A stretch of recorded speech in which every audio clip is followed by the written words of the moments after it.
మరి నా మొట్టమొదటి ఒక ఈ కార్యవర్గ ఏదైతే జిల్లా అధ్యక్షులు అయితే ఉన్నారో ఇక్కడ మన పదాధికారులు అయితే ఉన్నారో వారితో నేను మొట్టమొదటిసారిగా మాట్లాడుతున్నాను కాబట్టి మరి రాబోయే రోజుల్లో కూడా అనేకమైన సందర్భాల్లో మాట్లాడే అవకాశం ఉంటుంది. మరి ఈ యొక్క సమావేశంలో ఇంతవరకు నేను చెప్పి మరొకసారి మనం కలిసి ముందుకు వెళ్దాం. మనము ప్రజలు మన కోసం ఎదురు చూస్తూ ఉన్నారని చెప్పి తెలియజేస్తూ ఒక ప్రాంతానికే భారతీయ జనతా పార్టీ కాదు, యావత్ తెలంగాణలో భారతీయ జనతా పార్టీ ఈరోజు పెరుగుతున్నది, పెరగాలి. మన ఓటు శాతం కూడా పెరిగింది కాబట్టి మనకు నమ్మకం ఉంది.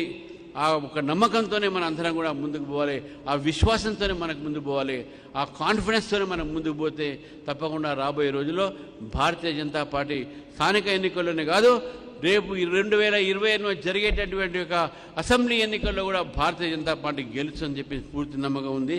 ఇంతటితో మీ అందరితో కూడా మరొకసారి ఈ యొక్క కార్యక్రమాలు